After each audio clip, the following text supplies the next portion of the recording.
There we go. You guys can hear me now? Apparently, my audio was turned off. That's no good. Well, I can see it now. I just checked my friends on the YouTubes. Whoops. So let me ask you this. Can you hear me now? Can you hear me now? I think you can. I can see it. Anyway, oops. Well, let's just keep going on with the news.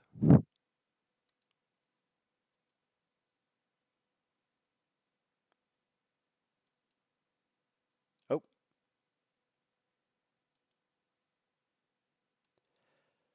the XFL draftees, some of them are now on NFL rosters. That's right. So we had a bunch of injuries in the NFL. Things were happening. And then some of these players that were drafted in the XFL draft essentially got picked up by some NFL teams. So we got some names here. Below, we have a list of about 10 players. Some were actually signed the same day they were drafted by the XFL. The St. Louis Battlehawks represents the majority of dual football citizens. As players wait for game day action, they have the advantage of being ready to step in at any time to showcase their potential while looking forward to continuing their careers after the season ends by sliding over to the XFL. So some guys, Kyle Murphy was drafted in the 6th round by the Green Bay Packers, made his first start in 2017. He was selected by the DC Defenders. He was waived by the Rams after being with the practice squad. The day after he was drafted by the Defenders, Murphy signed with the Houston Texans squad. Wes Saxton, undrafted out of Alabama, bounced around, signed with the Birmingham. Has been on the Seahawks practice squad and returned to the Redskins for a second stint the same day he was drafted by the Battlehawks. Corbin Kofusi is a 6'9" BYU defensive end, was not drafted but participated in the Saints training camp. He was also part of the St. Louis Battlehawks franchise. He was picked up by the New York Jets not too far after the XFL draft.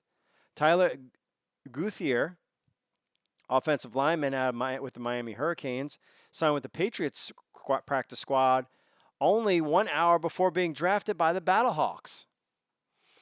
Ishmael Heyman, versatile, good underneath route, 6-foot undrafted receiver out of James Madison, was signed by the Browns and later the Buccaneers after playing for the Orlando Apollos. He was selected by the Battlehawks. Devin Gray, another undrafted guy, he was a member of the Roughnecks. He was picked up by the Atlanta Falcons practice squad.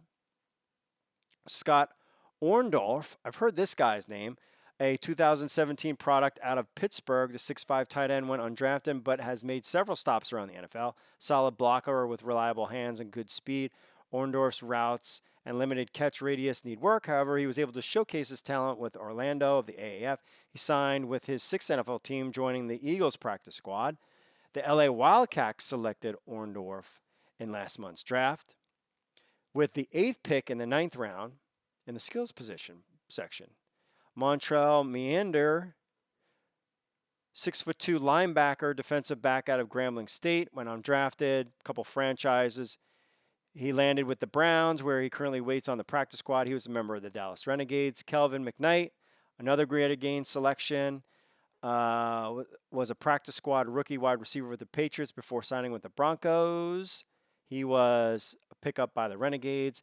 And Kyung Ko, the South Korean place kicker out of Georgia Southern, caught the interest of 4 NFL teams. Currently with the Falcons, he appeared in 4 games for the Chargers, followed by a full duration in the AAF on the Orlando franchise, scoring the first ever points of the league. He was also drafted in the XFL, I'm not sure by who, but he got picked up. It doesn't say, but we need to fix that. So there are guys that have gotten drafted in the XFL that now are in practice squad. Now, here's the deal, guys and ladies. there probably will be there for 2 weeks, and then once the end of the season's over, they're going to get cut, unless any of them really make it in. Um, it definitely is. Practice squad is way better to go to the XFL. You're going to make more money on the practice squad. So get your practice squad money. You get cut at the end of this season. You're already picked by an XFL team. Not a big deal here. These guys should be fine, and I think they'll be in the XFL unless they choose that they just don't want to do it. But these guys, if you've been bounced around a couple practice squads, like the probability that you make in a full-time roster is dwindling. You're going to have a whole new rookie class next year. So your best bet is maybe to get some more game tape and play in the XFL.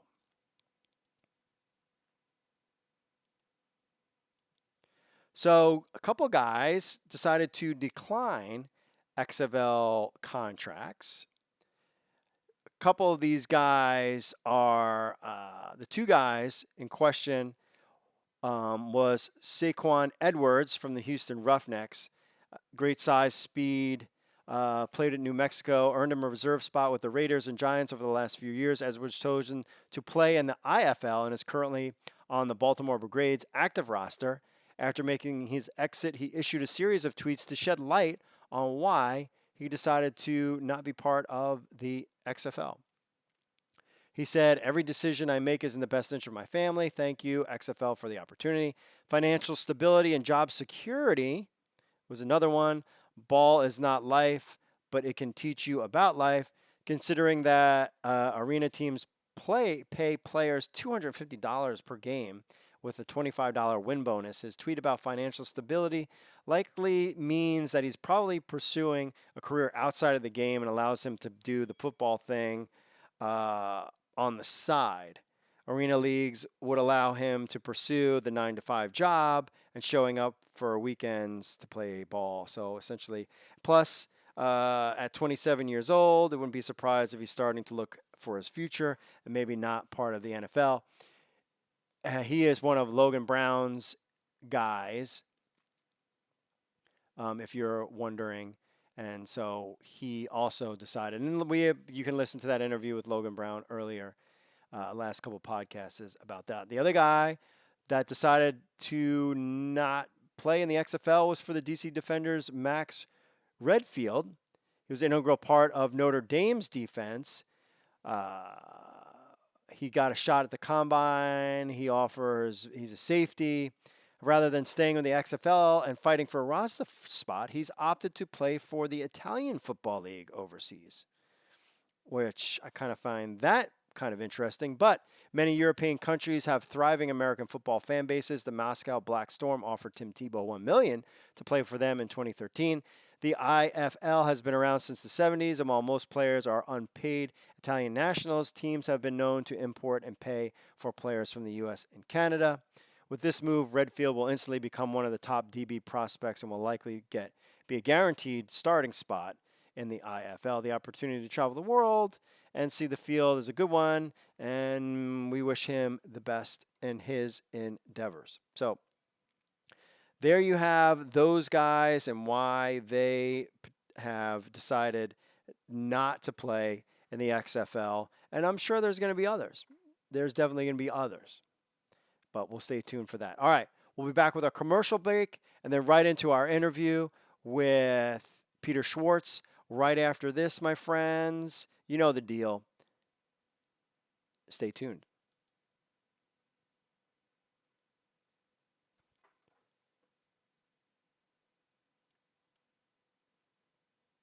Playing on your phones all the time, then why not download the XFL News Hub app? That's right, it's on iTunes. It's on Android. We have an Android version and an iPhone version of the XFL News Hub app. So what do you get? You get the latest news from XFL News Hub, the premier source of XFL news in the universe. Plus, you get push notifications when we have breaking news. You will be the first to know. You can leave a comment on some of the news right from your phone. Plus, you get this podcast on your phone as well. Remember, you can leave us reviews on the Google Play Store or iTunes. It links to our other social media accounts, and so much more. Be in the know. I know you're on your phones. People are on their phones all the time. They never get off their phones.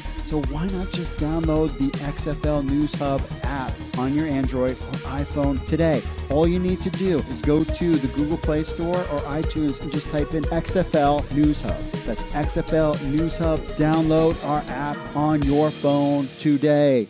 So we're here with Peter Schwartz. I guess, Peter, why don't you kind of give people a background? I always like to ask people their superhero origin story. How did you get from, a high school kid to the XFL in 2001 and your kind of sports New York career?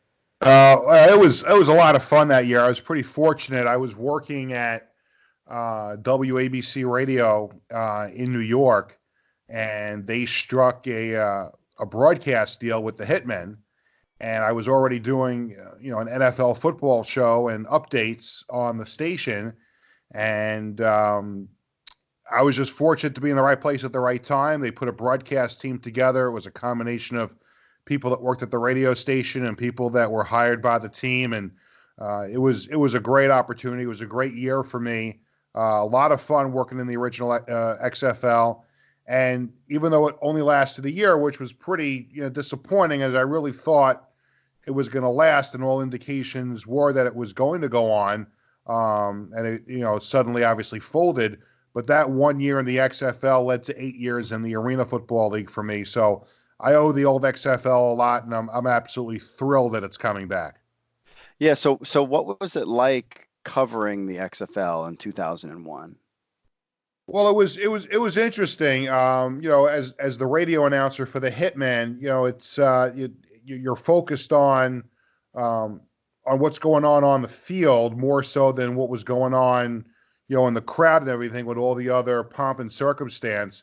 So it was kind of hard. It was kind of hard to kind of feel what the fans were feeling because I'm just really focused on the game. And to be quite honest, I mean, the football was just not very good back then. Having said that, it was fun to be working for a professional football league and a professional football team, to be around them all the time, to travel with them.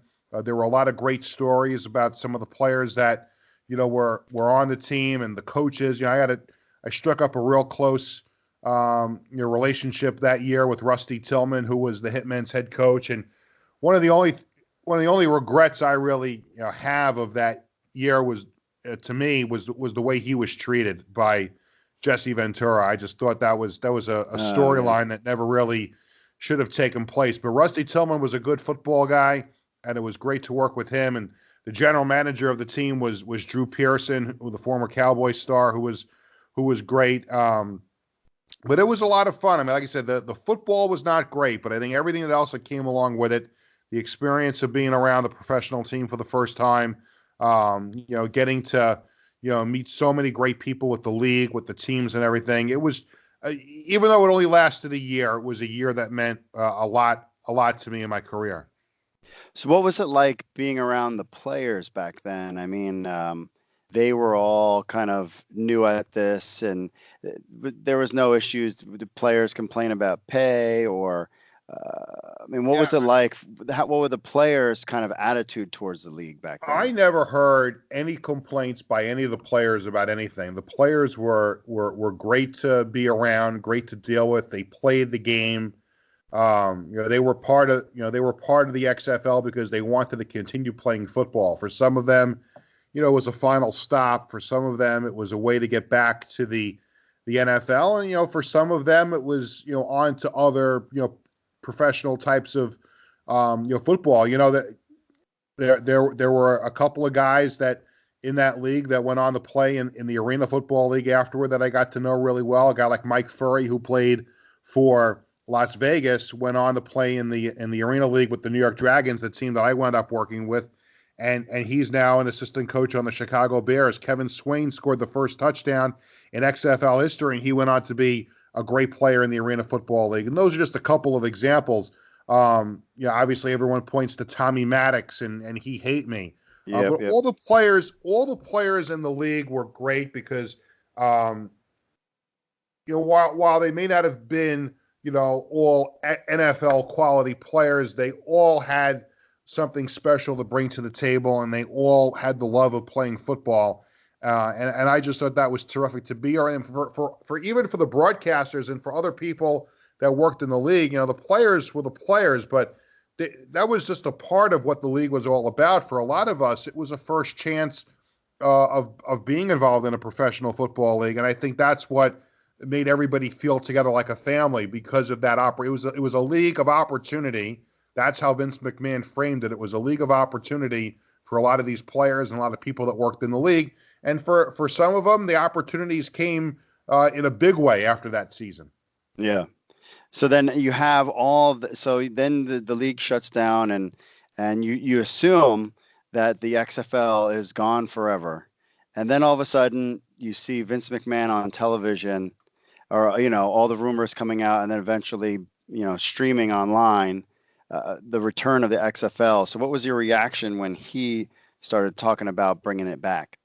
Well, let me backtrack for a second too, because when our season was over, after the final regular season game, all indications were that the league was going to come back. I know Vince wanted to bring it back. I know there were other people in the league that wanted to see it come back. Obviously, there were rumors that NBC wanted to pull out, and we were all expecting it to come back. In fact, and I still have the email. I printed it out. I have it in my scrapbook from the XFL season. The marketing director of the Hitman sent an email out to the whole staff, asking us to keep our eyes and ears open for grassroots marketing opportunities. I had reached out to the principal of my high school out here on Long Island about doing some stuff with the Hitman, and I know they were working very, very hard and diligently on building some more grassroots marketing, which I think was missing a little bit that one year. And I remember going, taking a ride out to New Jersey to go visit with the people in the office, and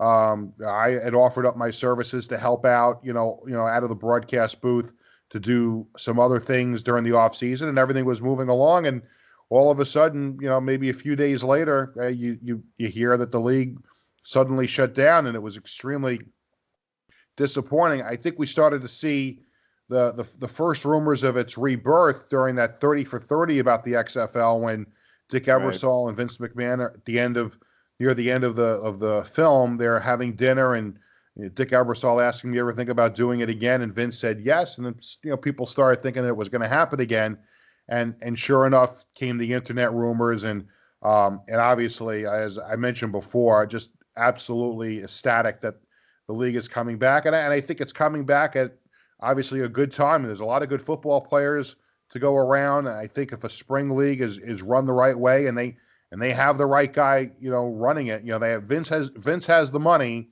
and Oliver Luck, the commissioner, is a very, very bright and intelligent guy, and I like everything this league has done in getting it off the ground. The 2-year runway, which was better than starting it out with a year to go, last time around. I think everything they're doing this time is the right way. But like I said, I'm thrilled it's coming back, and they're going to give this another chance. Yeah, I think this iteration is way more organized, and he learned from his mistakes. But you had a chance being in the New York market. So I'm actually originally from Long Island. I actually grew up in Shoreham, all the way out out there on Long Island. And so I always ask my mom, like, have you heard anything about the XFL? Are people talking about it? What's the New York media, which is basically the mecca of all media, especially sports? What's their kind of take on the XFL in New York? Well, listen, anytime there's a new league and a new sport, obviously football's not a new sport, but it's a new league, and so many of these other leagues have tried before, and I think there's a certain amount of members in the media in New York that, just don't want to have anything to do with it. It's not the NFL, it's not Major League, and just for the most part, most of the time this happens, there's kind of a laissez-faire attitude towards it. But I think this is a little different. Just because of the way that they've gone about everything in a professional manner. They have not involved the wrestlers in it. And that was the biggest problem. One of the biggest problems the first time around is that it was a hybrid of football and the WWE. And this time around, it's been all about football. And Oliver Luck brings so much class and so much professionalism to the table. And the coaches that they've hired, whether it's a Kevin Gilbride or a Jim Zorn, everything has been done the right way this time. And I think especially here in New York, you're seeing some mainstream members of the media giving it more of an opportunity. I think time will tell when they get into mini camp and they get into training camp to see how many of the mainstream media members, come out and cover it on a regular basis. I think you'll see more than you did last time, only because of the way things have been handled. And it's not going to be a sideshow. You're not going to have The Rock coming on the beginning of the broadcast and antagonizing. You're not going to have Jesse Ventura, walking down from the broadcast booth to antagonize the head coach. That's not happening this time around. So I do think you're starting to see a little more interest in it. I think the proof will be in the pudding when they really do have things to cover, and that's mini camp coming up and the training camp coming up. And listen, the games are already getting a lot of publicity with all of them being on network TV. That's an attention getter, and I do think there'll be more interest. It's hard for me to say what's going on in the other markets, but here in New York, it seems as if that there's a better reaction to it this time around than there was in 2001. And I think a big part of that is, Vince came out in 2001. He was very brash. He was very in your face. I know there were, opportunities that he wanted to try and buy an NFL team, and that was not going to happen. And I think you saw him use that attitude, that he had back then to try and, rub people the wrong way. And he's been in the background this whole time. He's let Oliver Luck and Doug Whaley, run the show, and the PR people have done their jobs. The player personnel people have done their jobs. And you now have a legitimate spring league with the best possible players available that are not in the NFL right now. Yeah, I wonder if we're even going to see Vince McMahon that first weekend. I mean, he was very out in front in the old one, but we haven't seen anything. I mean, not, the logos and the team names being announced. I mean, the draft, you haven't heard of anything out of Vince. No, he announced the start of the league. He was there. I was at the press conference at MetLife Stadium when they announced the cities and the venues. He was there. Did not meet the media after that. So he has definitely taken a back seat.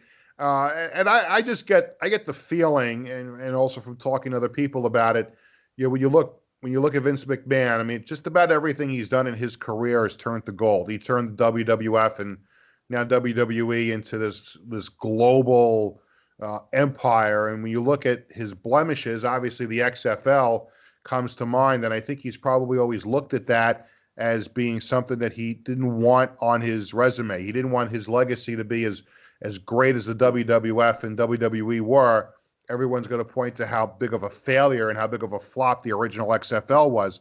And I think if he was going to do it the right this time around, he was going to have to just, be the money man, provide the capital, and let the best possible football people run it. And I had a feeling from the beginning that this would be different, but I have to tell you, I went to the summer showcase that was in New Jersey, the XFL summer showcase, which was one of the 8 showcases they had at the 8 different markets in the XFL. And the way I watched very carefully that day, and you could see the athletes were so much better. I mean, these are, as I mentioned before, the best possible football players that are not in the NFL. Back then in 2001, that was not the case. That's what the football was terrible. I remember walking into the locker room the first game of the season in Las Vegas, and no joke, and I'm no Slim Pickens because I could stand to lose a few pounds, but I walked into the Hitman locker room the first night in Las Vegas because that was one of the perks you had in the XFL. You were allowed to go into the locker room, just like you would do, like baseball beat writers and beat reporters get to go in the locker room. You can't do that in the NFL, obviously, but in the XFL, you were allowed to do it. And I remember walking into that locker room in Las Vegas, and I saw this lineman on the Hitman, this offensive lineman. If I remembered his name, I wouldn't say it because I wouldn't want to embarrass him. Yeah. But I don't remember his name, but I remember seeing him at his stall, and I'm telling you, this guy did not look like he was in any kind of shape to play a 3-hour professional football game.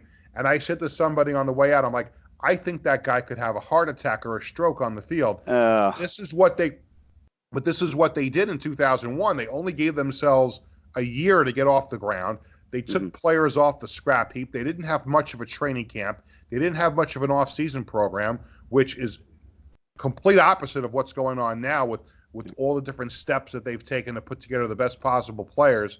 And you saw the proof was in the pudding. The product was not very good at all. And I think in order for this to work, for people to tune in on TV, for people to pay $25 a game, which I think is a great starting ticket price, for people to continually go out to these stadiums to see it, the football is going to have to be good. And I think they have a real good chance of making that happen. I thought the AAF had a decent product, but them too, I couldn't understand why they rushed to get that league off the ground in a year when you saw the failure of the original XFL. Everything this XFL has done now over these last 2 years to get this off the ground, they've done it the right way. Yeah.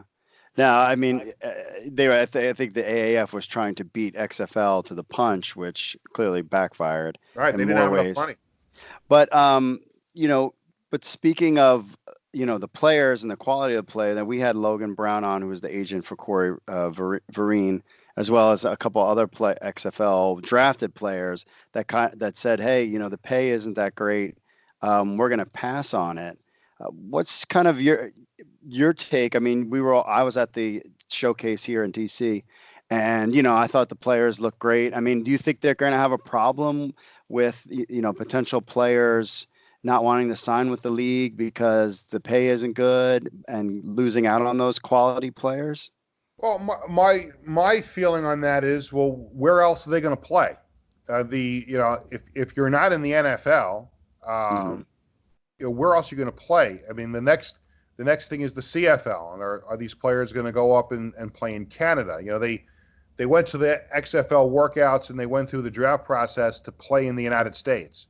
And to me, if they're not going to play in the XFL, I mean, they're rolling the dice that, they're going to get a look either in Canada or they're going to get a look, next summer at another NFL training camp. But to me, it's got a chance to play 10 games and get your talents on video. And the other thing too is the Arena Football League is on its, is hanging by a thread right now. It looks like that league may fold, and a lot of people that did make it in the NFL always had the AFL as a fallback option, and that's not there too. But I know the pay is not great. I mean, I'm not exactly sure what the pay. I've seen some examples of what the pay scale is, but I mean, 10 games on tape is 10 games on tape. The games are on ABC and ESPN and Fox. So I mean, if you're a fringe NFL player, in other words, if you're in that the 45th guy on the roster to like the 6 or 7 last guys who are cut. I mean, this is a chance for you to play in big-time stadiums on national television with really good coaches and really good people running this league. Listen, and no one. I don't think anybody should have expected millions of dollars as a salary, but you have to accept it for what it is. It is a startup, and there's a reason why the pay is what it is. It is a startup, and they would like to try and keep this going for a couple of years and not bleed money in year one. I mean, that's would obviously be a horrific situation for them. So I think most of these players are probably going to look at this new XFL as a real good opportunity to showcase themselves, particularly the quarterbacks. And you have some interesting quarterbacks that are involved in this league, and a lot of familiar names from some colleges playing at the other positions too. So I'm really excited to see how this all develops. And I think you'll see some isolated guys who just decide, they don't want to be bothered with it. But I think for the most part, a lot of these players who were eager to play professional football are all going to show up for these mini camps and training camps and to see what it's all about. Yeah, I wonder if their tier structure that they had originally talked about will actually come later, because if you think about it, I mean, if you're drafting everybody in this kind of pool, I mean, who says that the guy that you didn't pick, in phase 5 of the draft should get paid less than the guy that was second or third in the first phase of the draft, because no one's seen anybody play yet. So right. It was actually, that's been the only kind of blemish that I've kind of seen so far, because Logan Brown had said that, they were told that it was going to be this tier structure. And then 4 days before the draft, all of a sudden that changed. But, who knows? And I'm sure we'll learn about that later. But so speaking of New York and the practice, training camp is basically a month away.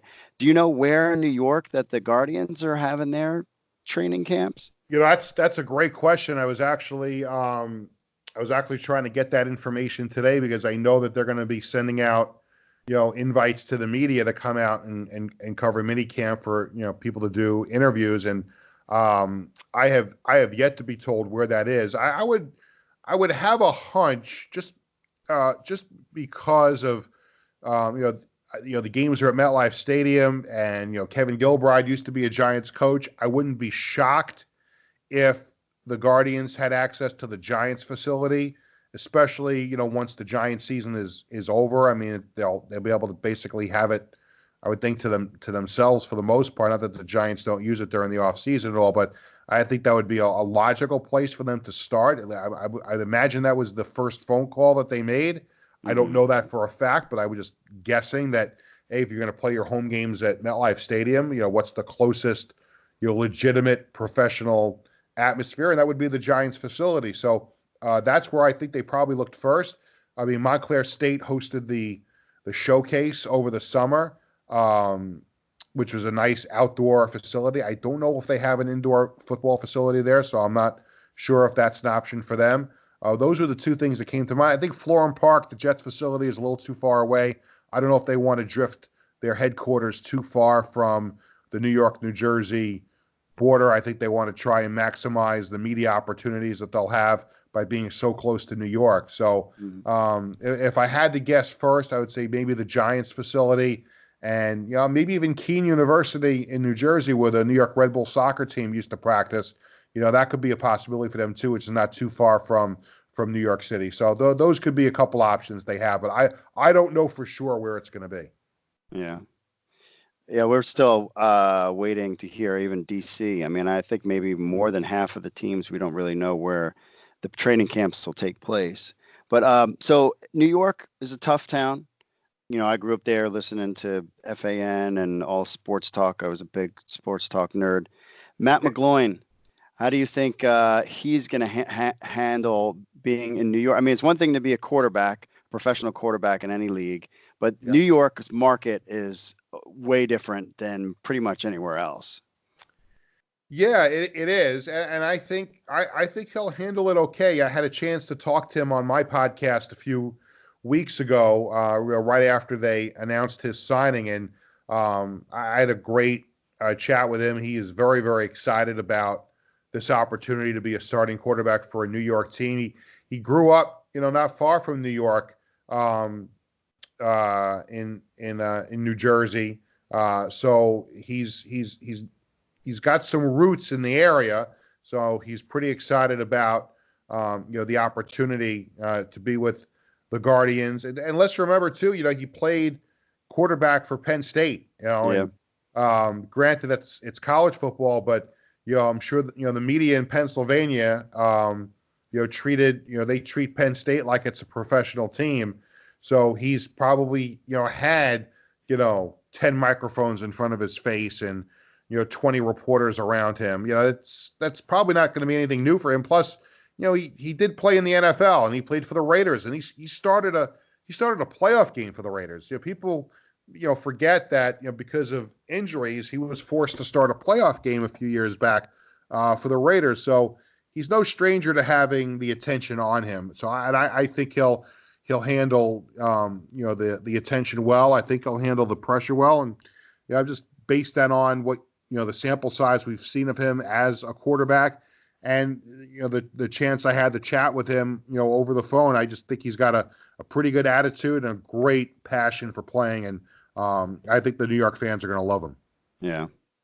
Yeah. All right. So my final question for you is, do you think the XFL will succeed this time?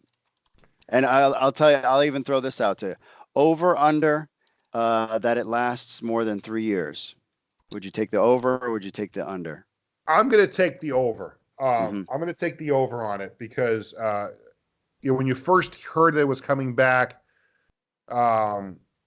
obviously everybody would have their reservations, but I've gotten to know Oliver Luck a little bit from meeting him at some of these events and having him, on my podcast a couple of times. And I don't think he takes that job unless he thinks that a spring football league is viable. And I still maintain all these years later, had it not been for Donald Trump trying to force the merger and taking that lawsuit on, I think the USFL would still be in business today. Interesting. So I've always felt that a spring league could be successful because football is so popular in our country.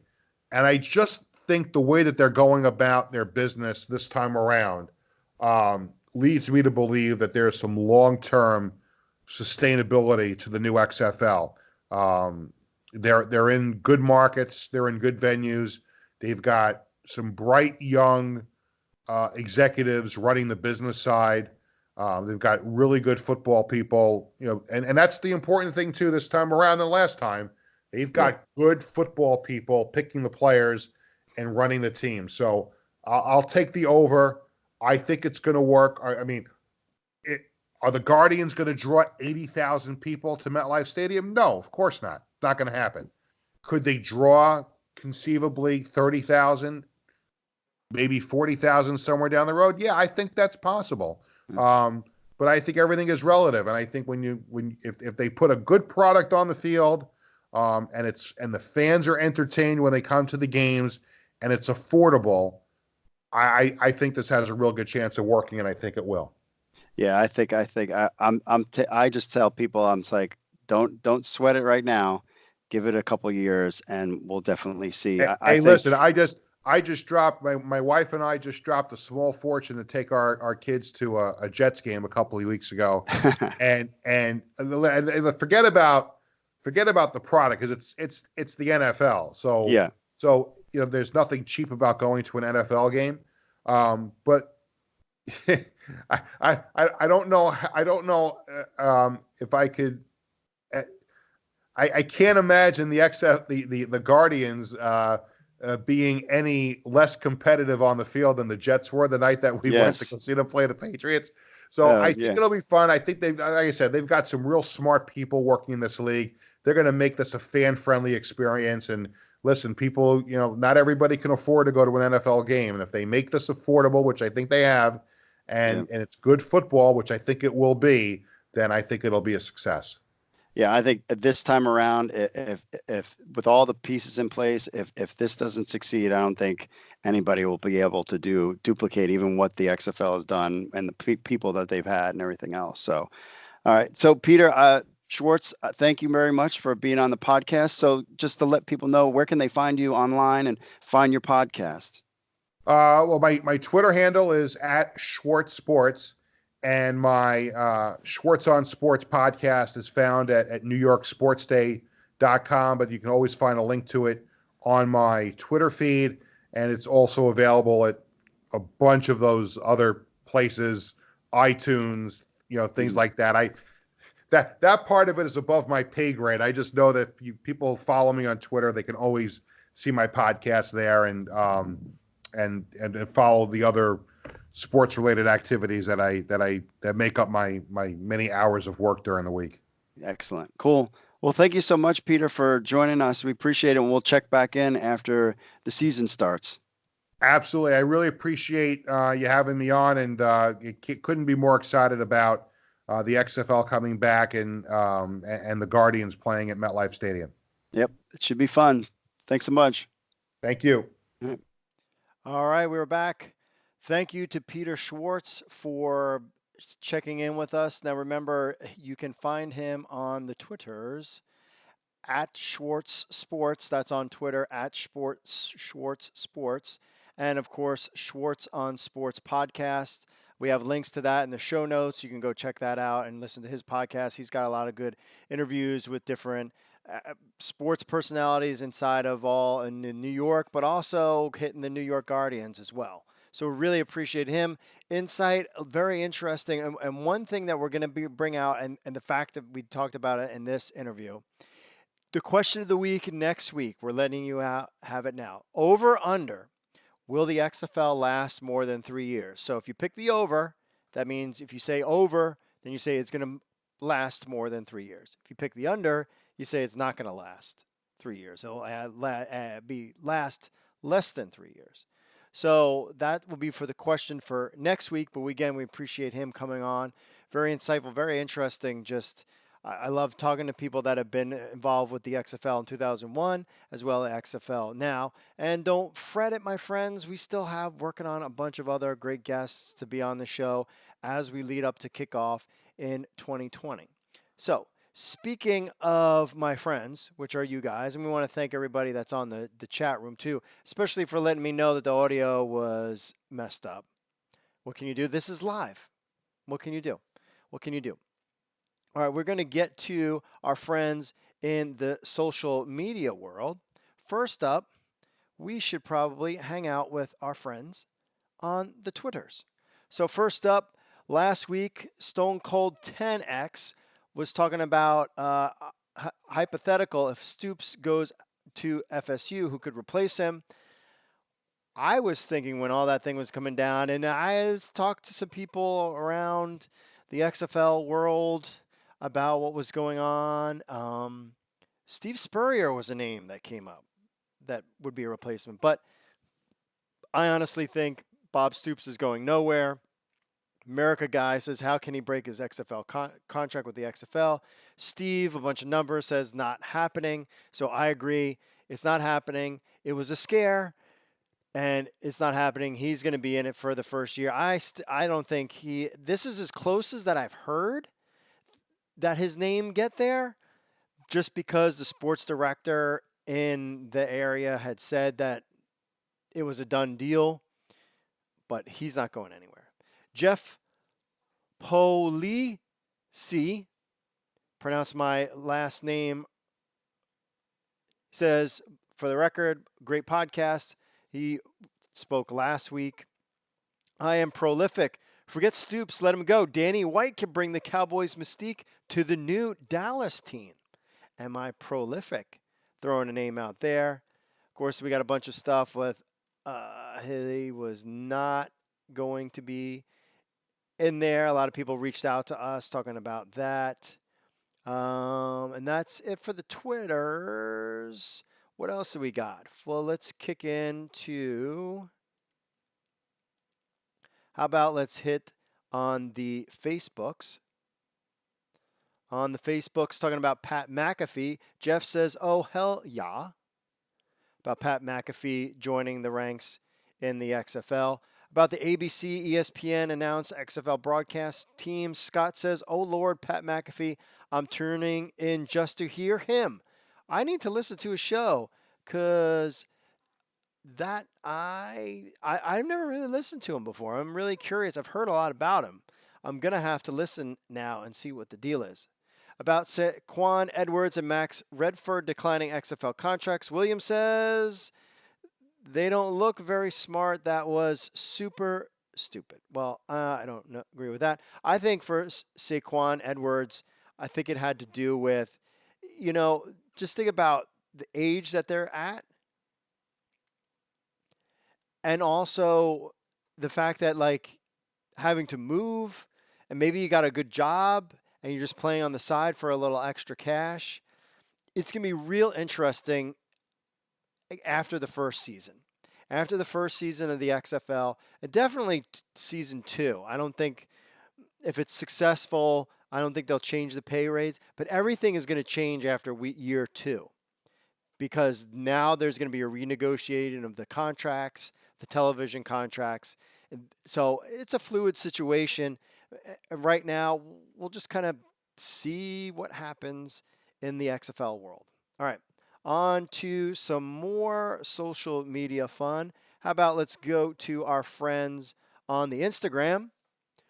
Talking about Pat McAfee, what do you think about him as a sideline reporter? And we'll get to that question in our chat room as well, those fans who hung out with us. Bob Hansen 92 says, when do you think the XFL will release jerseys since the Vipers were leaked? The XFL will release their jerseys most likely before. I think it's going to be around in the next well, you think about it now, I would say maybe next week we'll get some jerseys because it's got to happen before Black Friday. Kaz.Egan says he'd be great. I'm also trying to be the MC announcer for the LA Wildcats. All right, well, good luck with that. Chaz25 Anders says technically he's not going to be a sideline reporter. Yeah, I mean, it's not. It is, but it's not. He's on the sideline, but it's not what we are accustomed to. He's basically a field reporter, is how I would put it, a field reporter. Drew Dennis 1987 says should be great. When do the games start again? Oh, well, they start February 8th and 9th with your friends, DC Defenders, going up against your XFL Seattle Dragons. All right, that's it for the Instagram stuff. On to, let's check out some more social media stuff. On the YouTube comments, let's see. Claudio A says, great, talking about The Rock. Black Cherry says, you called it, talking about Pat McAfee could have a role in the XFL. Yes, we did. We got that one right.